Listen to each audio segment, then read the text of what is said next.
वारंवार आम्ही आंदोलनच करायचं. आम्ही वारंवार मग त्यावेळेस त्यांनी थोडीशी हालचाल करायची आंदोलनाच्या वेळेस. तर मग मी जाहीरपणानंच सांगतो, विखे पाटील साहेब आणि फडणवीस साहेब पुढचा काळ जड जाईल बरं का. कारण मी समाजाच्या हालापेष्टा नाही बघू शकत. तुम्ही जर वारंवार नुसतं भुलवतच राहणार तर हे मात्र चालणारच नाही आहे. तुम्हाला पुढचा काळ मग जड जाईल. आणि त्याच्याही पुढचं जर ठरलं तर आमच्या समाजाचा, मराठा समाजाचा अपमान आणि अवमान जर वारंवारच करत राहिले तर मी 2029ला मराठ्याचा अपमान करणाऱ्याला खूप जणाला पाडी. हो, मी जे बोलतो ना, मला इतकी मग राग आणि तिडक येतो की हे समाज त्याचा हक्काचा असो, त्याला दिलं जात नाही मराठा समाजाला. आता हैदराबाद गॅजेटच्या नोंदी आहेत तरी दिल्या जात नाही म्हणल्यावर राग येणारच. सातारा संस्थांचा JR आहे, गॅजेट आहे, त्याचा JR काढत नाही, राग येणारच.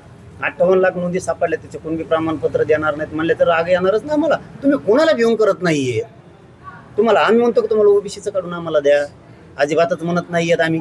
आमचं आहे ते तर द्या. 58 लाख नोंदी, त्याचे कुणबी प्रमाणपत्र द्या, त्याचे दिले त्याच्या व्हॅलिडिटी आता ॲडमिशन आहेत, रोखू नका हे सांगणं. आता एक परवाच्याला असा विषय झाला आहे, आता तो खरा आहे का खोटा मी आणखी 2-3 दिवस बोलत नाही त्या विषयावरती.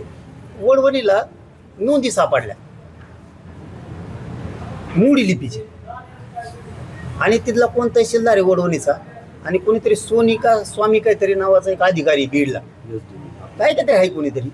आता मी ते सांगितलंय करा, नाही केलं तर मग चौकशीच्या फेऱ्यात ह्या दोघांना पण घेणार. त्यांनी त्या NIC वरचे अपलोड केलेल्या नोंदीच उडविल्या. म्हणजे तुम्ही मोडी लिपीच्या असणाऱ्या उडविणार. तिथं आता 2000 लोक आहेत, म्हणजे 200 कुटुंबाचं वाटोळं करायला तुम्ही कोणी अधिकार दिला तुम्हाला? तुम्हाला कोणी अधिकार दिला देऊ? मोडी लिपीच्या असणाऱ्या नोंदी तुम्हीच सापडलेल्यात, आणि तुमचेच कोण सोनिका स्वामी कोण आहे, आणि ती एक दुसरा तहसीलदार, एक बीडचा हा स्वामी का सोनी कोणीतरी, आणि वडवणीचा तहसीलदार, ह्यो जर अपलोड केलेल्या NIC वरच्या जर नोंदी उडवत असेल तर मराठीवर तुम्हाला अन्याय करायचा का? पण 200 कुटुंबाचं वाटोळं व्हायला थोड्या तरीक्या नाही भाऊ, 200 कुटुंबाचं, आणि तिथं 2000 लोक आहेत त्या आडनावाचे, आंबोरे आडनावाचे. तुम्हाला कोणी अधिकार दिला उडवायचे ते? म्हणजे हे सुद्धा मी आता उपसमितीला सांगितलंय आज. मी आता ही विषय बावनकुळे साहेब सुद्धा कानावर टाकणार आहे, कारण त्यांच्याबद्दलही थोडंसं मला ऐकायला आता ते खरं खोटं असं ते नंतर बोलन मी त्या विषयावरती. परंतु मला तरी वाटतं की बावनकुळे साहेब असं काही करतील वाटत नाही.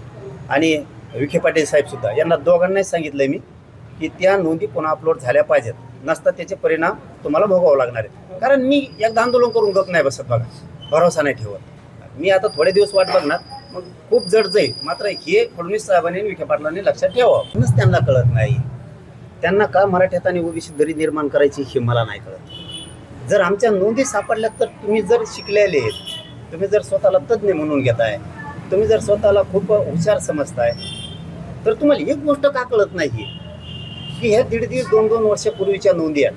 आम्ही ओबीसीतून मागतोय का? ओबीसीचं द्या म्हणतोय का?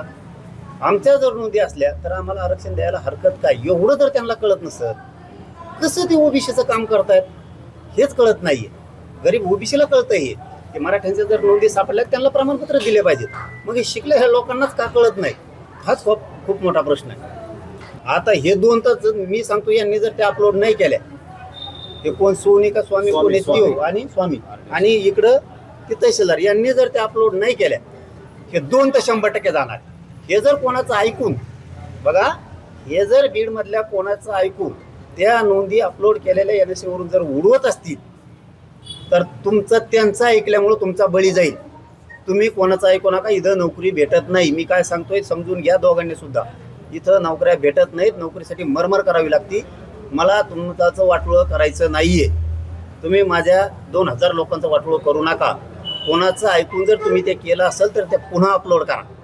तुम्ही त्यांच्यासाठी तुमचं नोकरीवर पाणी फिरू नका. महाराष्ट्रातील ताज्या बातम्यांसाठी बघत रहा टाइम्स टुडे TV. सोबतच शेअर करा, सबस्क्राईब करा आणि बेल आयकॉन प्रेस करा.